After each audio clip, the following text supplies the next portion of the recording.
What's up, dudes? How's everyone doing? My name is Kevin, and I actually managed to get top 16 at this year's Nationals with Soul Striker, the reboot Soul Striker. The deck performed really well. I went X2 all the way. I had a bunch of matchups. I had 2 Shenron, 2 Soul Striker, 1 Meta Cooler, 1 Meki Kubora, and 1 King Cold. It was a lot of matchups. Oh, and 1 Gogeta. It was a lot of matchups, but so far I was very satisfied with the deck, and we'll go on to the main deck right now. So first things first, we're going to go with Unisons. We have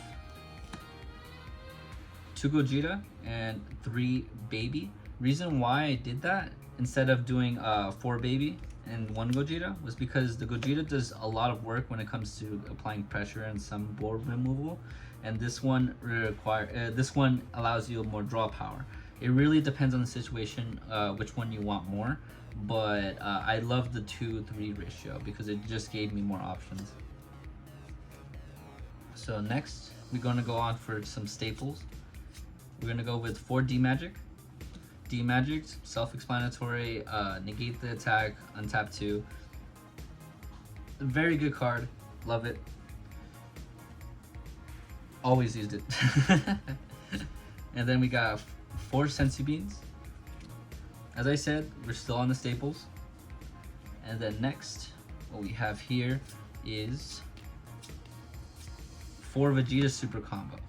I like the 4 Vegeta Super Combo. It helped me grab pieces that I didn't have in hand, and helped keep my hand size. Some people like Zamasu or the Zeno Super Combo. You guys could pick which one you like more. However, I like the Vegeta Super Combo more, and that's just my opinion. You could change it to whatever you want if you're planning on making the deck. Next we have 4 God Sealing. Reason why for God Sealing, like why is that 4 instead of 3, is because I end up charging it sometimes, and if I charge it while it's at 3, that means I only have 2 left that I could use, and I'd rather have it accessible at all times just in case. So that's why I have it at 4. And then next, we're gonna go on to some different stuff, like some stuff that you won't see in some staples. Is 4 Goku Black. Reason why for the Goku Black, it's a 2-drop, so you do it turn 2 or later on turns. So what it does is that you activate it on play, and then at the end of the turn, you draw 2 cards, discard 1, and then untap 1. Really good.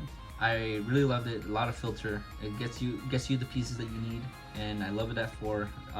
It's good as a charge, just to use turn 2, etc, etc. It's just a very good card that I enjoyed. And then I also played the 1 Chilled Army. Reason why I played the 1 Chilled Army, I thought it would come in handy and also get myself down to 4 life when I'm at 5. It's okay, but most of the time they get rid of my token before I even have a chance to use it. But I like it. I like the Chilled Army. However, you could replace this for anything else. And then next, I had 4 Abuni. Sorry, 2 Abuni. That's my bad. It's just a very good card. Very generic. You could do this turn 4, get 4 battle cards on board. Abuni, 3 tokens. Activates. Use the activate main. Top card, and if they hit it, you hit it. So you get to swing with leader, untap 2 blue energy, and then untap the multicolor energy. So this card was very good. However, it's fine at 2. And then next I have 2 the Baby Golden Avengers. I love this card. However, it is a 10k, so if I see it, I usually charge the first one and use the second one. That's usually the case for me. Only because it is a 10k, but I do love it. It's a very good card. Came in clutch a lot of times. And then next we have 4 Drama Keys. You just have a lot of energy available in this deck, and sometimes you just can't get the necessary resources that you would want. So So this card just helps so much. And since your leader untaps too, you basically just replace itself. And it's a good deck to exploit having 4 apes. And then next we're moving on to the multicolor. We have 4 Zamasu. Reason why this card is at 4 is because it counts as a check land. So I could, if I have a multicolor already in my energy, I could put another one in active mode. So the reason why is because sometimes they tap my single multicolor, somehow, some way, they tap it down, and I don't like that. I don't like that, like I have to expand a Sensu Bean or D-Magic just to get the one multicolor back up for a rival or anything like that.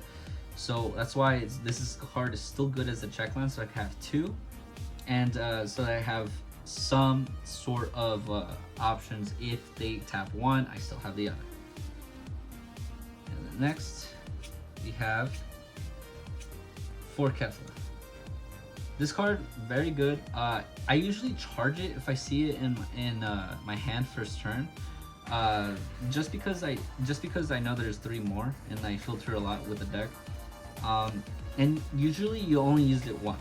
You only arrival it one time, but that one time is gonna be very big. You discard 1 copy of itself, and then you get to draw 2 cards and tap one of your opponent's cards. Energy, Unison, whatever you want. Very good card. It's a very good boss monster that the Soul Striker kind of needed. And then next I had 2 the hit combo just so I could get the arrival off. And I also ran 1 of the Goku hit. It does the same purpose. However, the reason why I did a 2-1 split between these cards was because this has removal on play, and this one is just an energy lower. That's the only reason why I did it. And I was very happy with the results. I only played this card once, but it really helped out in those matchups. And then next, I ran the 1 Vegeta Kaba. This card was okay. It wasn't amazing. It really helps against the mirror match, because you just attack twice on their Unison, and they can't really do much about it since they would be expanding the gates, stuff like that, you know? So it really helped out in that regard. And it also gets rid of their Vegeta Kappa, so it just helps out with that. And then next, we're gonna move on to the last 4 cards. These cards are kind of spicy. You'll definitely love one of them. This one, Venomous Fist Lavander. It's actually my personal favorite card in the deck. I love it. Reason why is because it has barrier, deflect, and it's a blocker. So why do I like it? Okay, it has an activate main. Choose 2 of your opponent's energy and switch them to rest mode. It's a very, very good card, especially against monocolored decks, and it just does so much, especially with a leader that just untaps. Love it. Love this card to death. So good, and it's good as a 1-of, but I don't think you need it more. I don't think you need it at 2 or 3 or anything like that. It's fine how it is at 1. Very good card though. It was the MVP of the tournament, if I'm being honest. And then we have the Sin Shenron Negative Energy Explosion. Reason why I like this card is because it has barrier, deflect, and it's a blocker. So why this card over Machamp? Well, this one does about the same thing. However, the thing is that it has an activate main Spirit Boost 1, so you're gonna use a counter off of your Unison. It switches it back to active mode, and your opponent mills a card. So it's basically Machamp. However, it's just with deflect. I think I might switch this card back to Machamp because it's just, I just felt like sometimes that like it's not as good, and especially since that this card's black, it kind of messes with the flow slightly. But overall it did put in work, and I do give it credit where it's due, but I might just switch it for Machamp. Next is Tendrafu. Tendrafu does a lot. It's very good game ender. Late game, you just summon it and then just go, then just rush your opponent down, get him down to 0 and try to win. Some situations you don't play this card and it's just in your hand. It's kind of dead. It's a 10k. But overall, this card put in a lot of work. I think this card is mandatory for this deck. And then next we have our secret rare, Baby Hatch. I think this card is kind of self-explanatory. It just ends your opponent's turn. Very good card. Love it. It's just a good card. And then next we're gonna move on to side deck. We got Max Power Kamehameha. This card put in a lot of work against Shenron. It does it's a negate and also just warps anything that goes, any decks that go too tall, like for example Shenron. And it was just a very good card in the side. It helped out a lot. And then next I had one Secret Identity. For decks that go wide, I would change this card for 10-drop Fu. Only because that, like, or against like Soul Striker, because the deck doesn't have a lot of removal, so this helps with that. And it's 0 energy, so I don't really waste anything. I just waste my drop barrier, so if they God Sealing it, it's okay. Like, you didn't use any energy, it's fine. And then next I have 2 Deborah. The Deborah really helped out only in one matchup, and that was in finals against the Android 16 player. Because he discards me, and this card gets its effect. However, I did not use it in Swiss whatsoever. I did not face a single Cell Xeno. Unfortunate, I know, but it's there just in case. And it was a good call putting it in. And then next I had 2 Kurutikai. The Kurutikai is just super good. Almost every single deck plays a card during my turn, so this card just helps out a bunch. And usually those cards are 20k or less, and this card doesn't really affect us that much, but it does to an extent. Like for example, Zamasu, or rivaling the Vegeta Kava, stuff like that. However, it does not affect the Kefla rival, so that's the good thing about our deck. Then next we have Heroic Prospect Trunks. Reason why for this card, again, for decks that go tall, this helps out with that. And it did end up working out. I did like it. And then next, I had one of the Borgos, the one that affects for the mirror match against the D Magic. This card has barrier. That's the only reason why I decided it. I like it. However, it was definitely the weakest of the Borgoses, because I mostly cited these in and not this one. There wasn't really a particular reason. It was just I like this one more because it affects leader swing. It just makes them play a little awkwardly. That's the only reason why. And this one, even though it has barrier, it does a lot less. And then next we got 2 Intoxicated by Justice. Reason why for this card is it's just a counter side against the Borgoses, the mirror matches. And it also affects other decks, like for example Gogeta. They have the 1-drop Vegeta True Fighting Spirit.